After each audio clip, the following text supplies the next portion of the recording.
महाराज की आवाज कमी म्हटला मला आवाज पूर्ण महाराष्ट्रामध्ये घातला पाहिजे। छत्रपती शिवाजी महाराज की आवाज कुणाचा आवाज कुणाचा आवाज महाविकास आघाडीचा। पृथ्वीस अभिवादन करतो आपल्या महाराष्ट्राचे आराध्य दैवत छत्रपती शिवाजी महाराज हिंदू हृदय सम्राट बाळासाहेब ठाकरे, त्याचप्रमाणे आपल्या या जिल्ह्यावरती विशेष प्रेम असणारे धर्मवीर आनंदीगे साहेब, आपल्या महाराष्ट्राचे माजी मुख्यमंत्रीजी उद्धवजी बाळासाहेब ठाकरे, तसेच युवा सेना प्रमुख आदित्यजी साहेब ठाकरे साहेब, त्याचप्रमाणे या मंचावरती उपस्थित असलेले सगळे माझे सहकारी, ज्येष्ठ शिवसैनिक उपनेते आदरणीय उदयजी बंधू साहेब, उत्तम पिंपळे साहेब, तसेच महाविकास आघाडीचे सर्व कार्यकर्ते आणि ज्येष्ठ शिवसैनिक केतन काका, ज्यांना मी काका म्हणतो, असे आमचे काका। मला इथे खूप कमी वयामध्ये उद्धवजींनी आणि सगळ्या शिवसैनिकांनी जी संधी दिली, एक आदिवासी शेतकरी कुटुंबातला मी नागरिक, जिल्हा परिषद सदस्य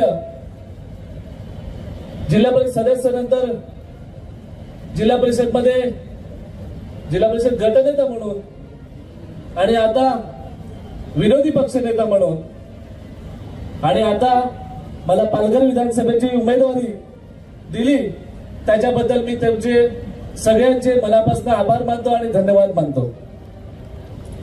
मित्रांनो, पालघरमध्ये बघायचं झालं तर आजपर्यंत शहरी, नागरी, डोंगरी या भागाच्या विविध समस्या आहेत आणि त्या समस्या सोडवण्यासाठी आपली शिवसेना नेहमी कटिबद्ध असणार आहे। आपल्या पालघरमध्ये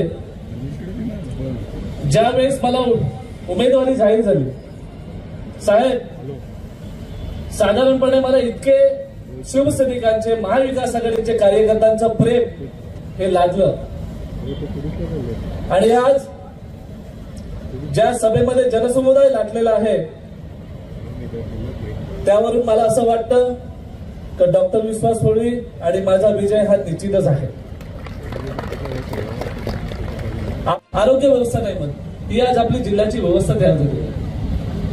आज आपला जिल्हा जर नीट करायचं असेल तर आपल्याला एकत्र येऊन लढलं पाहिजे।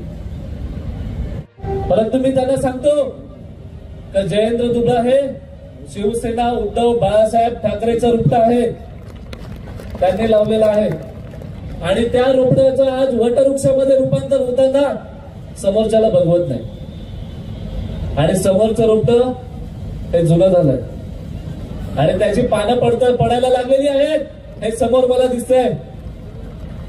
आज मी वयाच्या 32व्या वर्षी इथे मी विधानसभेची तयारी करतोय, लढतोय। मी एकटा आहे, पण एकटा नसून तुम्ही सगळे माझ्या सोबत आहात। सगळे लोक म्हणत आहेत की जयेंद्र थोडासा आक्रमक आहे, परंतु माझा वय तेवढा आहे, काही चुका होतील तर मला सांभाळून घेतलं पाहिजे। मित्रांनो, आज पालघर जिल्ह्यामध्ये आपल्याला जे पाहिजे, मुरबा शेती आणली, आता टेक्सटाईल पार्क आणत आहे। आज वाळवंट बंदर जर ह्या ठिकाणी तयार केलं तर साधारणपणे 5000 हेक्टर भराव हा समुद्रामध्ये टाकणार आहे। आज समुद्रामध्ये जर वाळवंट बंदराचा भराव टाकला तर हे भराव कुठून आणणार?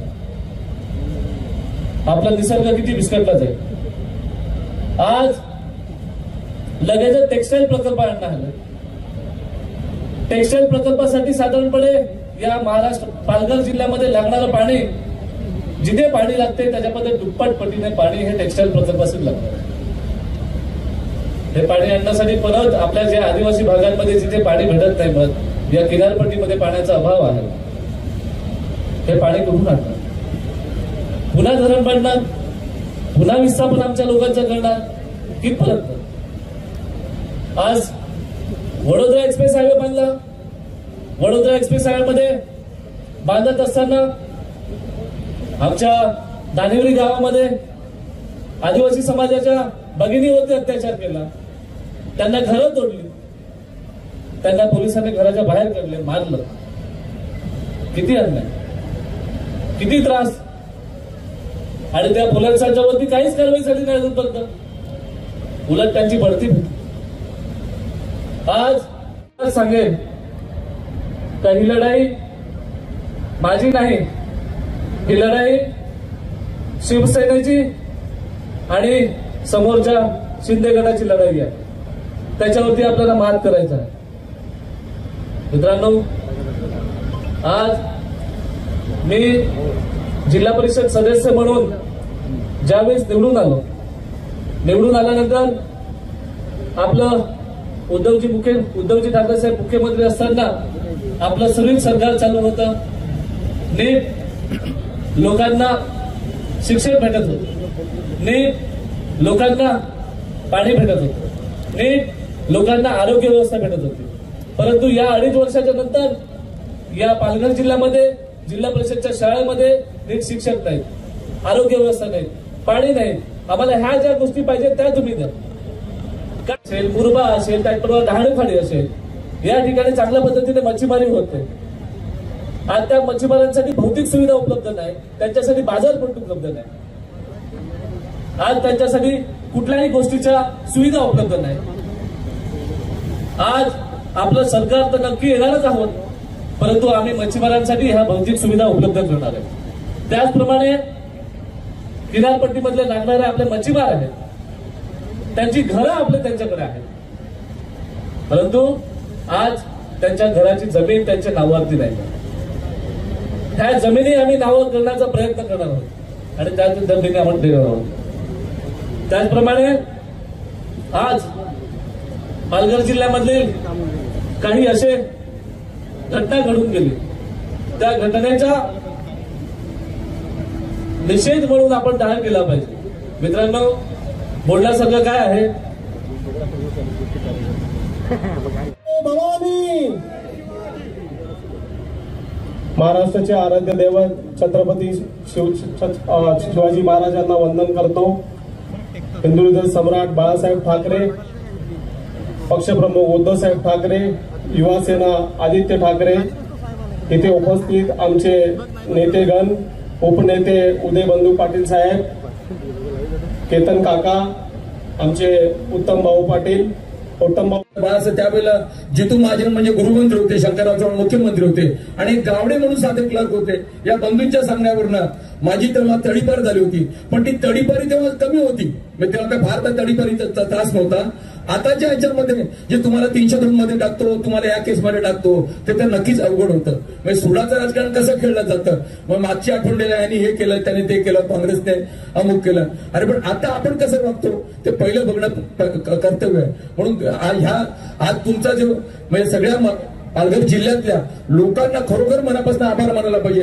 आज बहुसंख्येने जयेंद्र दुबळासाठी आणि डॉक्टर विश्वास होळीसाठी आज तुम्हाला आशीर्वाद देण्यासाठी ही पालघरची जिंगा ओसडून या मैदानावरती वाहिलेली आहे. तसं सगळ्यांचं सहकार्य म्हणून माझे पत्रकार बांधव सगळे उपस्थित राहिलेले आहे. मला वाटतं म्हणजे छोटा मोठा कोणी नसतो, पण आवर्जून एकही पत्रकाराने न दांडी मारणं या शोभेची मजा आणि शोभेबद्दल प्रचारण प्रसारण करण्यासाठी म्हणून सगळे पत्रकार बांधव सुद्धा इकडून उपस्थित राहिलेले. त्या पत्रकारांचा खरोखर मनापासून आभार. सोबत या जिल्ह्याच्या एवढ्या समस्या आहे, सामान्य व्यासपीठावरनं